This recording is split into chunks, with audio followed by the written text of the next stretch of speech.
It's 6 o'clock on Oluyole 98.5 FM.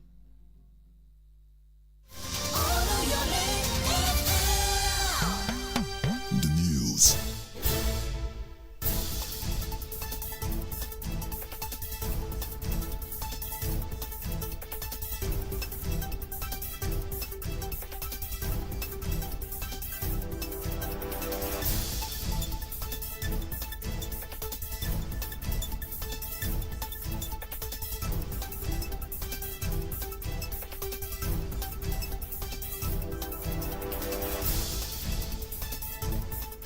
Good evening. This is Oyebola Adeshola. Reading with me is Adebola Moibe. bringing you Newscope, a daily news program of in-depth reports, interviews, and commentaries. First, the highlights. Emir Sanusi says reinstatement testament to divine will. Court orders forfeiture of Emefiele's $4.7 million, 830.8 million naira, and properties. Governor Seyi Makinde charges elected chairmen to ensure real grassroots development. ICJ orders Israel to halt military offensive in Rafah. Now the details. Governor Abba Kabir Yusuf of Kano State has presented a letter of appointment to the reinstated Emir of Kano, Mohammed Sanusi II. Speaking at the ceremony, Governor Yusuf said Sanusi's reappointment was based on his competence, credibility, and popularity. Furthermore, the governor urged the new Kano Emir to be guided by the principles of Islamic teachings and to use his position to unite the Emirates, fostering harmony among the Islamic sect through his reinstatement. He said his reinstatement is a testament of what God has given, no man can take. God has preordained time and course for everything and everyone. He gives leadership to whom he wants and at the time he wants. When he gives, no one can take, and when he takes it away, no one can take it back. The Federal High Court sitting in Lagos has ordered an interim forfeiture of over $4.7 million, 830 million naira, and several properties linked to a former governor of the Central Bank of Nigeria, CBN, Mr. Godwin Emefiele. Justice Yelim Bogoro gave the order following an ex parte action by Counsel to the Economic and Financial Crime Commission, EFCC, Bilkisu Buhari. The monies forfeited to the federal government in the interim were said to be warehoused in several commercial banks and companies. Properties forfeited to the federal government include houses and mansions scattered at various housing estates and environs of Lagos State. The Imo State Governorship Election Petitions Tribunal today affirmed the election of Hope Uzodinma as Imo State Governor. The tribunal, which gave its ruling in Abuja, also dismissed the petition of the Labour Party LP and its governorship candidate Athan Achonu. In a unanimous judgment delivered by Justice Oluyemi Akinton Osadebe, the three-man panel of the tribunal held that Uzodinma's election as Imo State Governor complied substantially with the provisions of the Electoral Act. The tribunal further held that the Labour Party in its petition failed to prove the allegations of overvoting and non-compliance to the Electoral Act. Last year, the Independent National Electoral Commission, INEC, declared Uzodinma of the all Troops of the Nigerian Army fighting against insecurity in the country neutralized 253 terrorists, kidnappers, and arrested 187 others in the last 1 week. Troops also rescued 206 kidnapped hostages after from gunfights with bandits and raids on bandits' kidnappers' hideouts. Furthermore, troops denied the oil theft of the estimated sum of over 1.73 billion naira. Director of Defense Media Operations, Major General Edward Buba, made this known today that during the encounters, troops recovered 251 assaulted weapons and 4,113 assaulted ammunitions, comprising 1 GPG 118 AK-47 rifles, 54 locally fabricated guns, 47 Dane guns, 6 pump-action guns, 2 locally fabricated pump-action guns, 5 double-barrel guns, 5 single-barrel guns, 4 locally fabricated pistols, 4 IED 60 mm mortar tube, and 1 bandolier. In the Niger Delta area, troops discovered and destroyed 75 illegal refining sites, 22 dugout pits, 37 boats, 7 drums, 215 cooking ovens, 13 vehicles, 5 mobile phones, 1 speedboat, amongst others. Troops of the Nigerian Army on anti-kidnap operations have arrested 3 suspects during a raid on suspected kidnappers' hideouts in the Buari area in Abuja. The arrested suspects comprise 1 kidnapper's informant and 2 accomplices. The newsmen reported that Buari Area Council has recently become a hotspot for kidnappers. A statement today by the Nigerian Army on X said the suspects were found in possession of 1 Beretta pistol, 1 pistol magazine, and 21 rounds of 9mm ammunition. The troops also recovered 5 ATM cards from different banks, 2 mobile phones, and suspected illicit drugs. The Oyo State House of Assembly Committee on Security and Strategy, in continuation of its visitations to security agencies in the state, has visited the 2 division headquarters of the Nigerian Army and the Agodi headquarters of the Rapid Response Security Outfit, Operation Bust. Staff reporter Adebayo Abdurrafil was with the committee. He files in the details. The visitation, which had taken the committee to the state headquarters of major security agencies operating in the state, was led by the Speaker of Oyo State House of Assembly, Right Honorable Adebo Ogundoyin, receiving the lawmakers at the Odogbo Ibadan 2 Division headquarters of the Nigerian Army. The General Officer Commanding GOC, Major General O.G. Onubogu, appreciated the Governor Seyi Makinde-led administration in Oyo State for sustaining the commitments towards a secured environment. Major General Onubogu maintained that the Nigerian Army will not hesitate to give the best and complementary service whenever and wherever the occasion demands. The issue of kidnapping, like as you said, yes, we noticed that there's an increase in that. And we're making efforts across board to see how to tackle these problems. The challenges that have been put in place speaks to one of some of the problems we have with kidnapping, and that is communication. Oyo State is not sufficiently covered when it comes to communication across other areas, but sometimes when you go into the forest, GSM networks are lacking. We are making efforts as an army to see how we can. Strategy, Honorable Dawood Olalere, the Speaker, Right Honorable Adebo Ogundoyin, hinted that the committee's visit was aimed at further strengthening the relationship between the 2 divisions of the Nigerian Army and the state government. On behalf of our Speaker, we appreciate you so much for the synergy in Oyo State, which one of the leader of our agents commended Oyo State that Oyo State is the one that has the most cooperative security issue.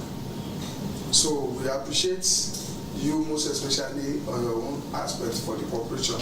The committee at the Agodi headquarters of the Oyo State Joint Security Outfit, Operation Bust, were received by the commander, retired Colonel Olayinka Olayanju, who praised the relentless efforts of the Oyo State Governor, Engineer Seyi Makinde, at strengthening the outfit. He commended the lawmakers for taking interest in further enhancing the existing cordial relationship between the government and security agencies in the state. The chairman of Oyo State House of Assembly Committee on Security and Strategy, Honorable Dawood Olalere, who spoke on behalf of the Speaker of the House, Right Honorable Adebo Ogundoyin, enjoined the operatives of the Joint Security Outfit to continue to be dedicated to providing safe environment for the people of the state. High point of the visitations was the exchange of gifts between the hosts and the committee. Adebayo Abdurrafi, BCOS News. 5 members of the Benue State House of Assembly Thursday night narrowly escaped death after they came under attack by suspected armed herdsmen at Tiomu community in Gwe local government area of the state. It was gathered that the lawmakers reportedly ran into the armed herders who were at the time attacking the community while on their way from Katsina Ala local government area for a public hearing on a bill for a law to provide for the establishment of Benue State Civil Protection Guards. According to a statement issued in Makurdi by the chairman of the State Assembly Committee on Information and Orientation, Elias Audu, the convoy of the lawmakers, which ran into the armed men at about 10 p.m., was shot at severally by the marauders who laid siege on Tiomu and Mbakera communities for several hours. He condemned the attack and described it as unwarranted and appealed to security agencies to arrest the invaders and bring them to justice. This broadcast of Newscope comes to you from the Broadcasting Corporation of Oyo State, Ibadan. The Oyo State Governor, Engineer Seyi Makinde, has charged the elected local government chairman. Makinde stated this at the swearing ceremony of the newly elected chairman and vice chairman. Governor's office correspondent Bimbo Akombi was at the House of Chiefs, Secretariat Ibadan, venue of the event. The newly elected local government chairmen alongside their vice chairmen were accompanied with their political associates, families, friends, as well as well-wishers from all the 33 local government areas of Oyo State. The oath of allegiance was conducted before the Chief Judge of Oyo State, Justice Iyabo Yelima, the Deputy Governor of Oyo State, Barrister Bayo Lawal, People's Democratic Party chieftains, and other government functionaries. I bear true allegiance to the Federal Republic of Nigeria. The Commissioner for Local Government and Chieftaincy Matters, Chief Segun Olaiwola, in his remarks said today was a milestone in the history of local government administration in Oyo State, while congratulating the newly inaugurated chairman of the 33 local government areas of the state. Honorable Segun Olaiwola called for their belief in their unwavering ability to bring about the desired developments at the grassroots level. I have no doubt in my mind that you will meet the expectation of the people of Oyo State by the grace of God. As you embark on this noble responsibility, I urge you to work hand in hand with your respective executives, utilizing their expertise and fostering collaboration to ensure that the dividend of democracy reach every nook and crannies of Oyo State, irrespective of culture and people. After the swearing of oath by the newly elected chairman and vice chairman, the Deputy Governor of Oyo State, Barrister Bayo Lawal, who represented Governor Seyi Makinde, said this administration recognizes the importance of local government administration. He said the local government chairmen should ensure that they replicate the infrastructural and economic developments in the state in their various local governments.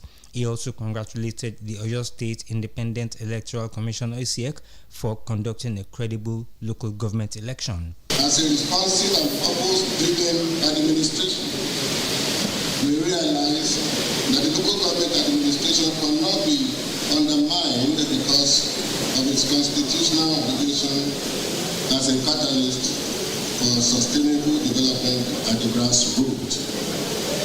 Hence, this administration's commitment to hold elections, various councils, as and when due, is sine qua non to grassroots administration and development.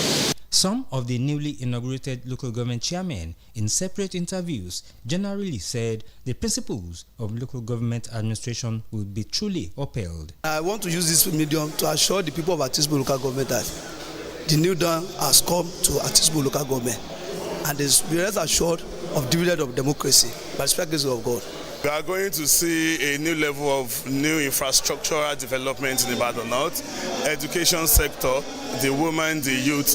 It's just going to be all-rounder. In this coming year, this coming administration, we are going to do more so that we'll be able to surpass what we have done for them. Yes, it was evidently shown in the last election, because what we did for them, they really appreciated it. That is why they re-elected us. Is to replicate the good work of Governor Seyi Makinde at Oliole, that's at the local government level, which is Oliole. And also, what we have in mind is that we believe that we can domesticate the fantastic job that Governor Seyi Makinde is doing across the state at our local government. It will be recalled that the local government elections were held on April 27, 2024. Bimbo Akombi, BCOS News. The Nigerian government has been urged to find solutions to the problems facing the country instead of focusing on trivial issues. These were the views of experts in response to the House of Representatives' move to revert to the old national anthem. BCOS reporter Joy Nwankwo gathered public opinions on the House of Representatives' decisions. The House of Representatives recently passed for a second reading a bill seeking to return to the old anthem. According to them, the new anthem, Arise, O Compatriots, lacks substance in the nation's affairs, prompting their desire to revert to the old anthem.